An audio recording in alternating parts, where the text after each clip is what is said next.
A single report, just numbers on paper, brought down an entire empire. But behind it stood a woman with cold eyes, someone who dared to challenge the city's most powerful dynasty. It all began when 80% of the profits vanished without a trace. They thought I'd stay silent, keep my head down like everyone else. They were wrong. In the world of high finance, revenge isn't served cold. It's calculated, documented, and delivered with a risk assessment they never saw coming. My name is Rachel Moore, and for 5 years, I've been the risk manager at Brightline Capital, one of Riverton's most prestigious financial institutions. At 35, I'd built my career on one simple principle: numbers don't lie. People do. The morning it all began started like any other. October rain hammered against the floor-to-ceiling windows of our 20th floor office, turning the industrial cityscape into a blur of gray steel and concrete. Riverton had always been this way, a city where money moved faster than morals, where glass towers housed secrets worth more than the buildings themselves.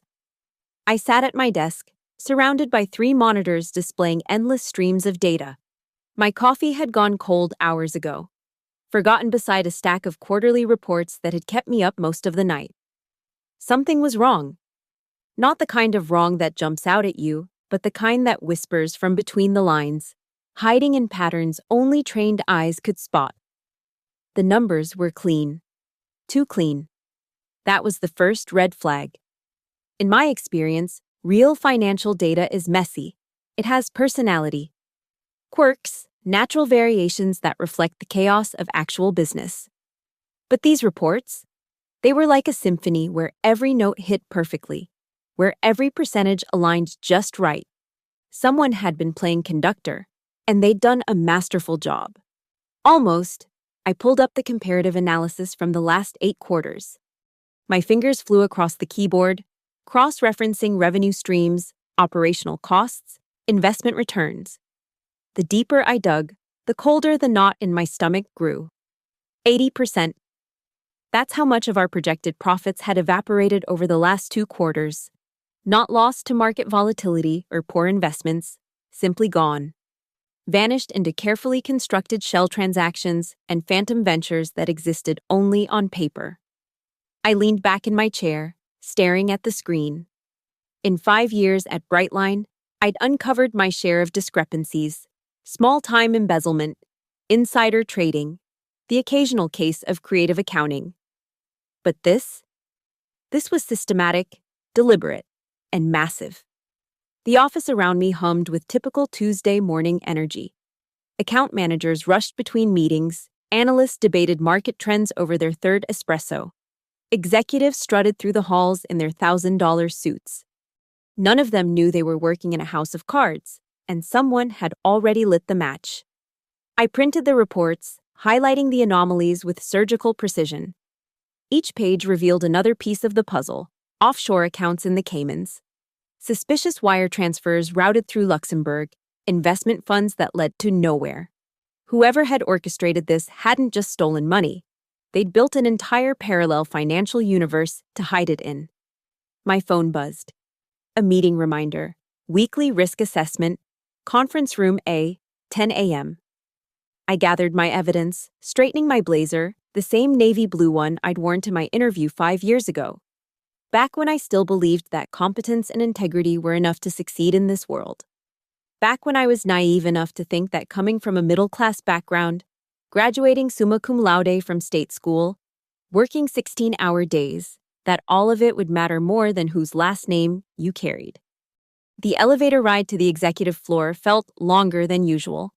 Each floor we passed represented another layer of corporate hierarchy, another level where truth became more negotiable. By the time I reached the top, I could feel the weight of what I'd discovered pressing against my chest. Richard Caldwell's office occupied the entire north corner of the building. As CEO, he'd redesigned it himself, all dark mahogany and leather, like something out of a Wall Street fever dream. His assistant barely looked up as I passed, but I wasn't heading to his office. Not yet. First, I needed to understand the full scope of what I'd found, and more importantly, I needed to figure out why nobody else had noticed or why they'd chosen to look away. The trail led me deeper than I'd anticipated. For 3 weeks, I worked after hours, long after the office emptied and the cleaning crew finished their rounds. Each night, I peeled back another layer of deception, following money that twisted through shell companies like blood through diseased arteries. Then I found him, Ethan Caldwell. The CEO's only son had his fingerprints all over these transactions, though he'd been clever enough to use proxy signatures and intermediary accounts. But patterns don't lie. Every suspicious transfer coincided with his access logs to the system. Every phantom investment matched his digital footprint. I knew Ethan by reputation more than personal interaction. 28 years old, Harvard MBA that daddy's donations had certainly helped secure, and a lifestyle that screamed trust fund baby. His Instagram, which he'd foolishly left public, showed a greatest hits collection of excess: yacht parties in Miami, high-stakes poker games in Vegas, a different sports car every month. The kind of life that required money. Lots of it. More than even his generous executive salary could support. The deeper I investigated, the clearer the picture became. Online gambling debts traced through cryptocurrency exchanges. 3 failed startups in 18 months, a blockchain venture, a luxury concierge service, an NFT platform, all funded with mysteriously sourced capital. Each failure coincided with another chunk of Brightline's profits vanishing into the ether. I compiled everything into a comprehensive report. Charts, transaction records, a timeline that mapped Ethan's spending against the company's losses. It was bulletproof. The next morning, I requested a meeting with the board's audit committee. Sandra Williams, the committee chair, granted me 15 minutes before their quarterly review. I walked into that boardroom armed with truth, believing it would be enough. "These are serious allegations, Ms. Moore," Sandra said, her reading glasses perched on the edge of her nose as she flipped through my report. The other 2 committee members, David Park and Marcus Thompson, exchanged glances I couldn't quite read. "They're not allegations," I said firmly. "They're documented facts. 80% of our profits have been reinvested in emerging ventures." Marcus interrupted, closing his copy of the report. "High-risk, high-reward strategies that the board has already approved." I stared at him. "These aren't legitimate investments. Look at page 12, the Cayman accounts." "Are perfectly legal tax optimization strategies," David added, his voice carrying a warning I chose to ignore. "His gambling debts, Ms. Moore." Sandra removed her glasses, and suddenly I understood the look in her eyes. It wasn't surprise or concern, it was pity. "I think you're reading too much into routine financial operations. Perhaps the stress of your position." "You knew." The words escaped before I could stop them. "You all knew." The silence that followed told me everything. They knew. Of course they knew. Richard Caldwell hadn't built this empire by surrounding himself with people who asked inconvenient questions. Sandra's expression hardened. "I suggest you focus on your actual job responsibilities, Ms. Moore. Risk assessment, not whatever this is." I gathered my reports, my hands steady despite the rage building in my chest. "This is risk assessment. The biggest risk to this company is sitting in the executive suite, bleeding us dry." Marcus leaned forward. "Be very careful, Rachel. You're a talented analyst, but talent only takes you so far in this industry. Discretion takes you the rest of the way." The threat was crystal clear. Keep quiet or lose everything I'd worked for. That afternoon, an email appeared in my inbox, a correction to my report from Richard Caldwell himself, thanking me for my thorough analysis, but explaining that my misunderstanding of complex financial instruments had led to incorrect conclusions. The email was CC'd to the entire board and senior management team. By the time I left my office, everyone knew. The looks from my colleagues ranged from sympathy to contempt. Jennifer from compliance actually whispered, "Just let it go," as she passed me in the hall. Tom from legal wouldn't make eye contact at all. I stood in the parking garage, rain soaking through my jacket, staring at the building that had been my second home for 5 years. They'd made their position clear. The truth didn't matter. Justice didn't matter. Only the Caldwell name mattered. But they'd made one crucial mistake. They'd assumed I was just another middle-class striver who'd fold under pressure, who'd choose job security over integrity. They'd assumed wrong. If the truth couldn't save me, maybe something else could. The executive conference room had never felt smaller. 2 weeks after my failed attempt with the audit committee, Richard Caldwell himself had summoned an all-hands leadership meeting. I sat at the far end of the polished black table, watching 40 of Brightline's top executives file in like soldiers reporting for duty. Richard entered last, his presence commanding immediate silence. At 62, he wore power like other men wore cologne, subtle but unmistakable. His gray hair was perfectly styled. His charcoal suit probably cost more than my monthly salary. When his eyes found mine across the room, they held all the warmth of January ice. "Before we begin," he said, his voice carrying effortlessly through the room, "I want to address some recent concerns about our financial reporting structures." My stomach dropped. This was it, the public execution. "It's come to my attention that some members of our team have been overreaching in their assessments." He didn't look at me, didn't need to. Everyone knew.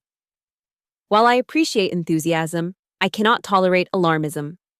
Brightline Capital has thrived for 30 years because we understand the difference between calculated risk and paranoid speculation. He clicked a remote, and my report appeared on the screen behind him, covered in red annotations. "This," he continued, "is an example of what happens when someone doesn't understand the complexities of modern financial instruments. Every transaction questioned here has been personally reviewed and approved at the highest levels." For the next 20 minutes, Richard systematically destroyed my analysis. He twisted every fact, reframed every suspicious pattern as strategic brilliance. The offshore accounts became international diversification.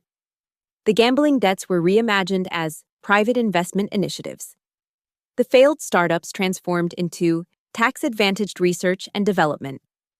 "Ms. Moore," he finally addressed me directly, his tone dripping condescension.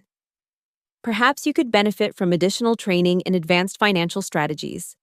I'm sure HR can arrange something appropriate for your level of understanding." Nervous laughter rippled through the room. Some executives looked away, embarrassed for me. Others, the ones who'd climbed highest on the corporate ladder, watched with barely concealed satisfaction. This was blood in the water, and they were sharks. "I understand perfectly," I said, my voice steady despite the humiliation burning through me. "The strategies are quite creative." Richard's jaw tightened. He'd caught the edge in my tone. "Creativity is what separates leaders from followers, Ms. Moore. Something to consider as you evaluate your future here." The meeting continued for another hour, but I'd ceased to exist. Conversations flowed around me like I was furniture. When it finally ended, I was the last to leave, sitting alone in that vast room while maintenance staff cleaned around me. That's when James approached, James Withers, Senior VP of Operations, one of Richard's oldest allies. He sat down beside me, his expression unreadable. "You need to stop," he said quietly. "Why?" I asked. "Because it's the smart thing to do?" "Because you're not the first to notice." His voice dropped even lower. 2 years ago, an auditor named Sarah Kim found similar patterns. She pushed too hard. One day she didn't show up for work. Official story was family emergency, relocated to Seattle. But her LinkedIn still shows her as seeking opportunities. Has for 2 years. My blood chilled. "Are you threatening me?" "I'm trying to save you." For a moment, his mask slipped, and I saw fear in his eyes. "The Caldwells don't just own this company, Rachel. They own judges, politicians, police commissioners. You think your little report matters? Ethan could shoot someone in broad daylight on Main Street, and the news would report it as self-defense." He stood to leave, then paused. "Take the training Richard suggested. Smile in meetings. Update your resume quietly. Get out while you still can." After he left, I sat in the darkness of the conference room, city lights twinkling through the windows like distant stars. The weight of the Caldwell machine pressed down on me, vast and immovable. Every path forward seemed to lead to the same destination: submission or destruction. But as I stared at the presentation screen, still displaying my butchered report, something crystallized in my mind. They'd won this battle by controlling the narrative, by making me look incompetent rather than addressing the facts. They'd isolated me, turned my colleagues against me, made me radioactive. But they'd also revealed their playbook. And in their arrogance, they'd shown me exactly how much they had to lose.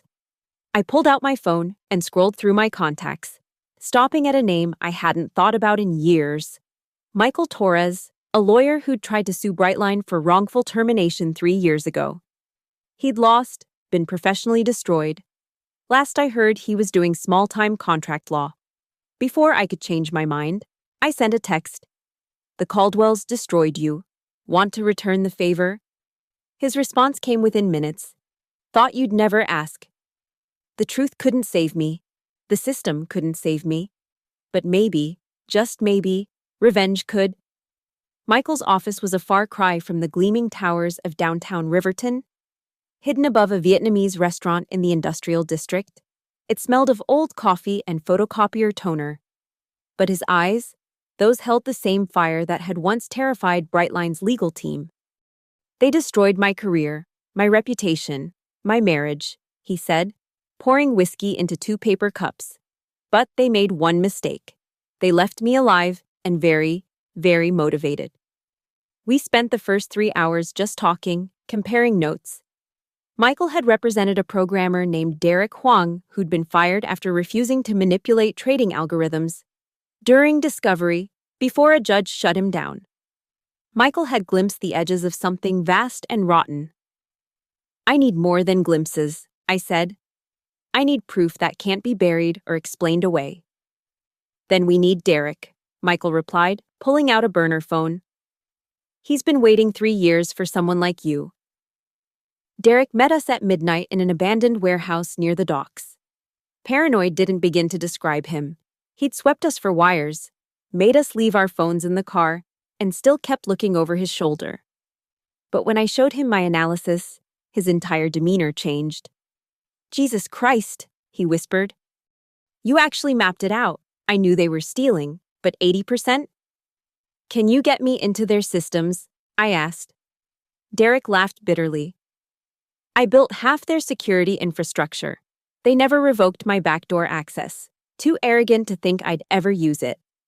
Over the next month, we became an unlikely alliance. Derek worked nights, extracting data through his hidden access points. Michael researched legal precedents and SEC regulations, building a framework for exposure that couldn't be ignored. And I maintained my facade at Brightline, playing the chastened employee while documenting everything. The evidence we gathered was staggering. Emails between Ethan and Richard discussing cleanup of problematic transactions. Security footage of Ethan accessing restricted terminals after hours. Bank records showing deposits to offshore accounts minutes after company funds were transferred. But the crown jewel came from an unexpected source. Lisa Martinez, Richard's executive assistant for 15 years, approached me in the parking garage one evening. She looked terrified, but determined. "I know what you're doing," she said quietly, "and I want to help." I tensed, ready to deny everything, but she held up a flash drive. Every phone call Richard's made from his office for the last 5 years, he insisted I record everything for quality assurance. He never knew I kept copies. "Why?" I asked. "Why help me?" Her face hardened. "Because last month, Ethan cornered me at the company Christmas party. When I reported it to Richard, he offered me a $50,000 bonus to forget it happened. Like I'm some prostitute who can be bought off." The recordings were dynamite. Richard explicitly discussing money laundering with Ethan, joking about how the board was too scared to challenge them, even planning to frame me if I kept pushing. Phase 1 of the plan is evidence gathering. Complete? Michael said when we met to review everything. Phase 2 is strategic deployment. We can't just dump this all at once. They'll spin it, bury it, make us disappear. Derek had an idea. We leak it in pieces, create a narrative they can't control, make them panic, force mistakes. I thought about all the colleagues who'd avoided me, all the executives who'd laughed at my humiliation. We need media contacts, someone hungry enough to take on the Caldwells. I know just the person, Lisa said. Amanda Chen at the Riverton Tribune. Richard destroyed her father's construction company 10 years ago. She's been waiting for ammunition ever since. But we needed more than media. We needed people inside Brightline to turn, to corroborate when the story broke, one by one. I identified potential allies, employees Ethan had cheated, executives Richard had humiliated, staff whose careers had been sacrificed for Caldwell ambitions. Tom from IT, who'd been passed over for promotion 5 times despite being the best programmer in the company. Sarah from accounting, whose predecessor had been fired for questioning suspicious transactions. Marcus from compliance, who drank himself to sleep every night because he knew what he was enabling. Each recruitment was delicate, dangerous. One wrong approach and they'd run straight to Richard. But desperation and conscience are powerful motivators. By month's end, we had 12 people inside Brightline ready to act when the time came. The plan was complex, requiring perfect timing. But as I sat in my apartment, surrounded by evidence boxes and legal documents, I felt something I hadn't experienced in months: hope. They'd tried to crush me with their power, their connections, their wealth. But they'd forgotten something crucial. In their arrogance, they'd created too many enemies. And now those enemies had found each other. The war was about to begin. And this time, we wouldn't be fighting alone. The first leak hit on a Tuesday morning. Amanda Torres at the Riverton Tribune published a small piece buried on page 6 of the business section. Questions arise over Brightline Capital's offshore holdings. It was deliberately understated, just enough to plant seeds of doubt without triggering immediate legal retaliation. I watched Ethan from across the trading floor as he read it on his phone. His face went pale, then red. He stormed into his father's office, and even through the soundproof glass, I could see him gesticulating wildly. Within hours, Brightline's PR machine roared to life. Press releases about responsible international diversification, threats of lawsuits against irresponsible journalism, and a hastily arranged CNBC interview where Richard dismissed the story as competitors spreading rumors. But we'd anticipated this. The second leak came 3 days later, this time to a financial blog that Richard's lawyers couldn't intimidate as easily. Derek had created anonymous accounts, posting fragments of transaction records with just enough detail to be credible, but not enough to trace back to us. The pattern continued for 3 weeks. Drip, drip, drip. Each revelation small enough to avoid massive retaliation, but steady enough to create momentum. The financial press started picking up the scent. Brightline's stock price began to wobble. That's when Ethan made his first mistake. Panicking, he tried to cover his tracks by initiating a massive internal data purge. But Tom from IT, our inside man, had anticipated this. Instead of deleting the incriminating files, Tom rerouted them to backup servers while making it appear they'd been destroyed. "He's getting sloppy," Michael observed when we met at our usual spot. "The pressure's working." The 4th week, I played my role perfectly. In meetings, I was the model employee, quiet, compliant, defeated. Richard had even commended my improved attitude in front of the board. But every night, I fed Lisa specific documents to photograph, told our inside allies exactly which files to preserve, which conversations to record. Then Ethan made his second mistake. Desperate to maintain his lifestyle while under scrutiny, he created a new shell company to funnel funds. But in his haste, he used his personal laptop on the company network. Derek caught it immediately. "He's literally stealing money while under investigation for stealing money," Derek said, amazed at the audacity. We fed this to Amanda. But bigger this time.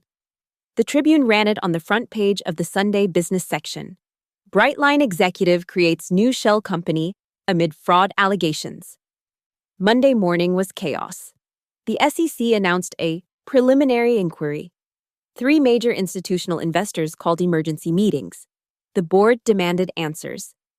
I was in the break room when Ethan confronted me. "I know it's you," he hissed, cornering me by the coffee machine. His eyes were bloodshot, his usually perfect hair disheveled. "You're behind this." "I don't know what you're talking about," I replied calmly, though my heart was racing. "Don't play dumb. You think you're smart? You think you can take down my family?" He leaned closer, and I could smell whiskey on his breath at 9 in the morning. "I will destroy you. You'll never work in finance again. I'll make sure you can't even get a job at McDonald's." "Is that a threat, Ethan?" I asked, knowing Lisa had given me a recording device that morning. "It's a promise," he snarled. "My father owns this city. We own people you can't even imagine. Judges, cops, politicians. You're nothing. You're nobody. A middle-class nobody playing in a game you don't understand." Perfect. Every word recorded. But Richard was smarter than his son. He called an all-staff meeting that afternoon, projecting calm authority. "These baseless attacks on our company will not stand," he declared. "We've identified the source of these leaks, a coordinated attack by competitors trying to undermine our market position. Our legal team is pursuing all available remedies." Then he looked directly at me. "We're also investigating internal security breaches. Anyone found collaborating with these bad actors will face immediate termination and criminal prosecution." The threat was clear, but that night, our network struck back harder. Sarah from accounting leaked internal memos showing Richard had been aware of Ethan's gambling debts for 2 years. Marcus from compliance provided documents proving the board had been explicitly warned about suspicious transactions but had chosen to ignore them. We orchestrated it perfectly. Every news outlet received different pieces of the puzzle, forcing them to collaborate, creating a media frenzy that Brightline's lawyers couldn't contain. By Friday, the Wall Street Journal had picked up the story. "Brightline Capital under siege. Pattern of fraud alleged." Ethan, desperate and drunk, made his third and final mistake. He sent an email from his personal account to his bookie, promising a 7-figure payment once this blows over using the usual channels. Derek intercepted it within minutes. We had him. We had them both. But the final blow needed to be perfect, undeniable, impossible to spin. As I left the office that Friday night, I passed Richard in the lobby. He stopped, studied me with those cold gray eyes. "You're playing with fire, Ms. Moore," he said quietly. "I'm just doing my job, Mr. Caldwell." I replied, "Risk assessment, remember?" For the first time since I'd known him, Richard Caldwell looked uncertain. The foundation was cracking.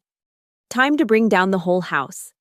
The psychological warfare intensified to levels I hadn't anticipated. First came the surveillance. Black SUVs appeared outside my apartment at all hours. My phone developed mysterious glitches. Emails arrived from unknown addresses with photos of me at the grocery store, at the gym, getting into my car. The message was clear: we're watching. Michael called me from a burner phone. "They're following me too. Derek's gone completely dark, sleeping in different places every night." But Ethan, cocaine-fueled and paranoid, escalated beyond his father's calculated intimidation. He hired private investigators who weren't just watching. They were actively harassing. My neighbors received calls asking about my criminal activities. My landlord got an anonymous tip that I was dealing drugs. Someone called my mother in Ohio, telling her I was involved with dangerous people. Let them come. I told our group when we met in Derek's new safe house, a rundown apartment in Chinatown. Every action they take is evidence of consciousness of guilt. The breakthrough came from an unexpected source. One of Ethan's PIs, a former cop named Rodriguez, had developed a conscience. Or maybe just smelled which way the wind was blowing. "Your boy's lost it," Rodriguez told me during a covert meeting in a parking garage. "He wants me to plant drugs in your car, make an anonymous call. I've done dirty work, but I don't frame innocent people." "Why tell me?" I asked. "Because he's not paying me enough to go to federal prison, and because I recorded him asking me to do it." The recording was gold. Ethan explicitly requesting someone to commit a federal crime, offering $50,000 in untraceable cash. Rodriguez also provided something else. Photographs of Ethan meeting with known money launderers at a private club downtown. We decided to set a trap. Lisa, still maintaining her facade as Richard's loyal assistant, scheduled a board meeting for Thursday afternoon. She made sure certain board members, ones we knew were growing nervous, received special packets of preliminary documentation for review. Meanwhile, I played the perfect victim. When Ethan confronted me again in the elevator, I let him see fear in my eyes. "You win," I said, my voice shaking. "I'll stop. I'll resign. Just, please stop following my mother." His smile was predatory. "Too late for that. You're going to pay for what you've done." "Ethan, please, there must be something. Tomorrow night, Stanton Hotel Bar, 9 p.m. Come alone, and maybe we can work something out." I knew what he wanted, either a recorded confession he could use against me or something worse. But we needed him overconfident, reckless. The Stanton Hotel Bar was all dark wood and amber lighting, the kind of place where million-dollar deals were made over whiskey. I arrived early. Derek already in position at a corner table with concealed cameras. Michael sat at the bar, pretending to work on his laptop. Two of Amanda's journalists were stationed in the lobby. Ethan arrived 30 minutes late, clearly high, with two men who looked like they'd stepped out of a mob movie. He slid into the booth across from me, his smile cocaine bright. "Rachel, Rachel, Rachel," he said, signaling the bartender. "You've caused me so much trouble." "I just want this to end," I said, letting my voice tremble. "Oh, it will." He leaned forward. "See, you're going to write a confession. Admit you fabricated everything, that you were trying to short our stock for personal gain. Then you're going to disappear. Maybe Europe, maybe Asia, somewhere far away. And if I refuse..." He pulled out his phone, showed me a video. My apartment, filmed from inside. They'd been in my home. "Amazing what people can do with deepfake technology these days," he said. "Would be a shame if a video surfaced of you doing inappropriate things. Or if your mother's house caught fire. Electrical problems are so common in old houses." There it was, recorded from 3 angles: blackmail, threats of arson, admission of breaking and entering. But I needed more. "Ethan, the money you took." "The money I took?" He laughed, loud and manic. "You think this is about money? This is about power. My father built an empire, and I'm the heir. So what if I skimmed some profits? So what if I moved some funds around? That company exists to serve us, not the other way around." 80% of profits isn't skimming," I said quietly. "It is when you're a Caldwell." He slammed his hand on the table. "Those investors, those sanctimonious board members, they're parasites. They should be grateful we let them feed off our success. And you're just bitter because you'll never be one of us. You'll always be the scholarship kid, the diversity hire, the one who doesn't belong." He stood, throwing back his drink. "Tomorrow morning, my office. Bring your resignation and your confession, or I promise you, Rachel, you'll wish you had." After he left, we regrouped at Derek's place. The recordings were perfect, crystal clear. Ethan had hung himself with his own words. "Tomorrow's board meeting," Michael said. "That's when we drop everything." But I shook my head. "Not the board. They're compromised. We go straight to the authorities and the media simultaneously. Full court press." Amanda was already typing. "I'll need 3 hours to prepare the story. My editor's standing by. And I'll package everything for the SEC and FBI," Michael added. "With Rodriguez's evidence, they'll have no choice but to act immediately." As dawn approached, I stood on Derek's fire escape, looking out over Riverton's skyline. The Brightline Tower dominated the view, a monument to greed and corruption. Tomorrow, it would all come crashing down. And Ethan Caldwell would learn that sometimes. The scholarship kid wins. Thursday morning, 6 a.m., the story broke simultaneously across every major outlet. Amanda's Tribune exclusive ran with the headline, Risk Manager Exposes CEO's Son. 80% profit vanished in fraudulent scheme. By 6:30, the recordings were playing on morning news shows. Ethan's voice, clear and damning. So what if I skimmed some profits? That company exists to serve us. By 7 a.m., the FBI and SEC were at Brightline's doors with warrants. I arrived at the office at my usual time, 7:45, walking through a gauntlet of reporters and federal agents. The trading floor was in chaos. Analysts huddled around screens showing Brightline's stock in freefall, down 40% in pre-market trading. Richard stood in the center of it all, still commanding, still fighting. When he saw me, his face transformed into something I'd never seen before. Pure, cold rage. "You," he said, his voice cutting through the noise. "Me," I replied, walking past him to my desk. The FBI agents were methodical, boxing up documents, imaging hard drives. Employees were being called in for questioning one by one.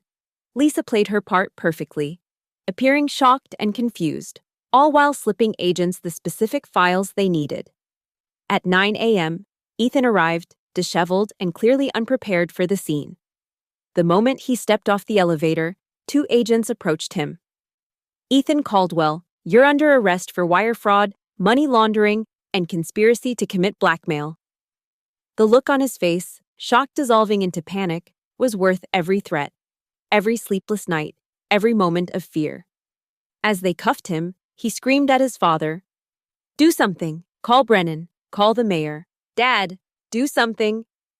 But Richard couldn't even save himself. The board had called an emergency meeting, and through the glass walls of the conference room, I could see them voting. Richard's decades-long reign was ending in real time. By noon, the carnage was complete. Trading suspended, Richard forced to resign, Ethan in federal custody. The stock had lost 60% of its value, wiping out billions in market cap. The media was calling it the biggest financial scandal in Riverton's history. My phone buzzed constantly, interview requests, job offers from competing firms, messages from colleagues who'd shunned me now praising my courage. I ignored them all. At 2 p.m., Richard found me in my office, packing my belongings. No FBI agents, no witnesses, just the 2 of us. "Was it worth it?" he asked quietly. "Destroying everything I built?" "I didn't destroy anything," I said, continuing to pack. "I just showed everyone what was already broken." "You think you've won?" "You've made powerful enemies, Ms. Moore. This city has a long memory." "So do I," said, meeting his gaze. "I remember every meeting where you humiliated me, every time you chose corruption over integrity, every employee whose life you destroyed to protect your son." His jaw clenched. "Ethan is my blood. I'd do it all again." "And that's why you're going to prison alongside him," I said. "The FBI has everything, Richard, every bribe, every threat, every crime you committed to build this empire." Rodriguez flipped. "Your own security chief kept recordings. Even your precious board members are talking to save themselves." For the first time, Richard Caldwell looked old, defeated. "You know what your problem was?" I continued. "You forgot that empires built on lies always fall. And you created too many enemies who were just waiting for someone to light the match." I picked up my box, walked to the door, then turned back one last time. "Oh, and Richard? That scholarship kid you and Ethan mocked. She just took down your entire dynasty with a laptop and a calculator. Maybe next time, though there won't be a next time, don't underestimate someone just because they earned their place instead of inheriting it." The aftermath was swift and brutal. By market close, Brightline had lost 80% of its value, poetic justice for the 80% they'd stolen. The FBI found enough evidence in their raids to file charges against 17 executives. The board faced shareholder lawsuits that would take years to resolve. That evening, every major network led with the story. They played the hotel recording on loop, Ethan threatening arson, admitting to the theft, his narcissistic rant about being above the law. Legal experts were already calling it the most damaging confession ever recorded in a corporate crime case. Amanda called while I was having a quiet dinner at home. My editor wants to nominate this for a Pulitzer. You gave us everything: documents, recordings, sources. This is the story of the decade. Just make sure you tell it right, I said. This wasn't just about numbers on a spreadsheet. It was about people who thought they were untouchable, learning they were wrong. As night fell over Riverton, I stood at my window, watching the city lights. Tomorrow, I'd start fielding job offers, planning my next move. But tonight, I just wanted to savor this moment. They'd tried to break me, silence me, destroy me. Instead, they'd created their own destroyer. The truth hadn't saved me. But revenge had saved everyone. 6 months later, the courthouse steps were slick with morning rain as I climbed them one last time. Inside, courtroom 7A was packed. Journalists, former Brightline employees, curious citizens who'd followed every twist of the scandal that brought down Riverton's most powerful family. Ethan Caldwell stood as the judge read the verdict. 25 years federal prison, wire fraud, money laundering, conspiracy, blackmail. The charges read like a novel. He'd aged a decade in 6 months, his designer suits replaced by a cheap gray outfit his lawyer probably bought off the rack. When they led him away in shackles, he didn't look back.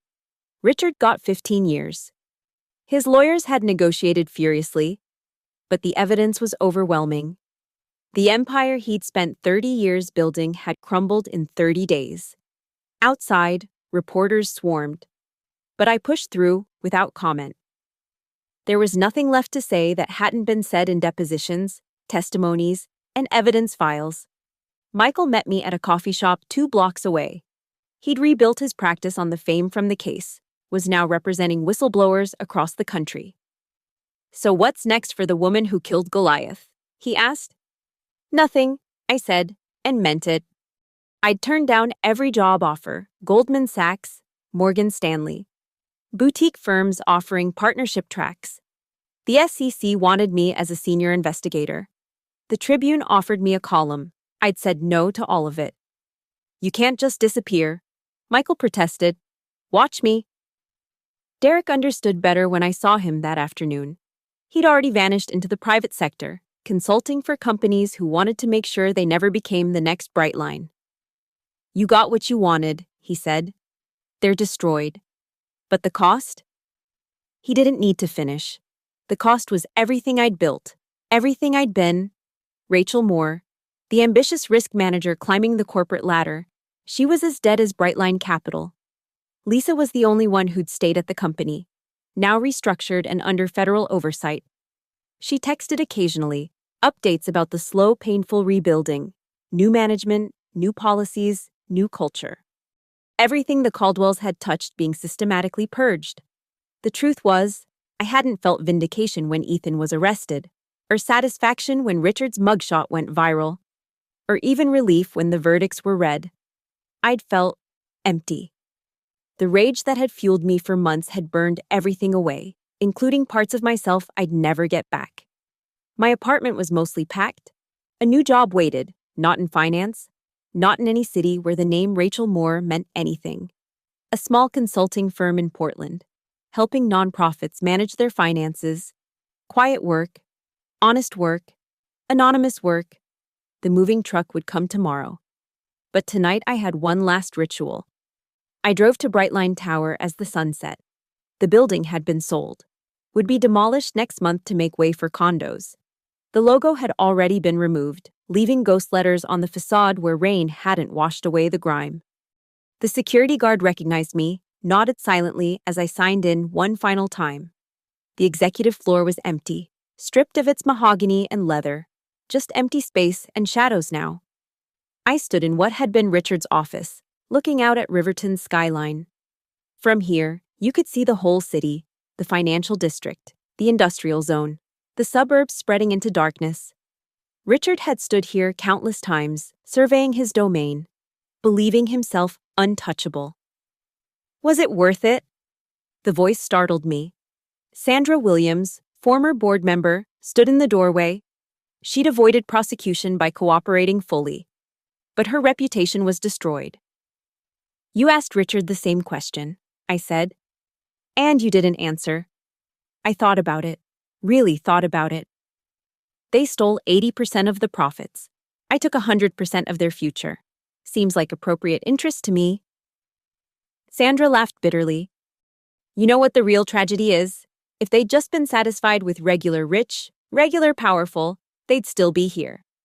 But they had to have it all. Greed, I said. It's a reliable weakness. She left without another word.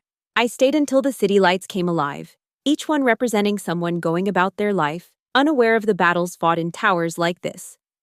I pulled out my phone, recording one last voice memo for myself. They thought power meant being untouchable. They thought wealth meant being untouchable. They were wrong. In the end, everyone is accountable to someone, even if that someone is just a risk manager with a calculator and nothing left to lose. The elevator ride down felt longer than it ever had before.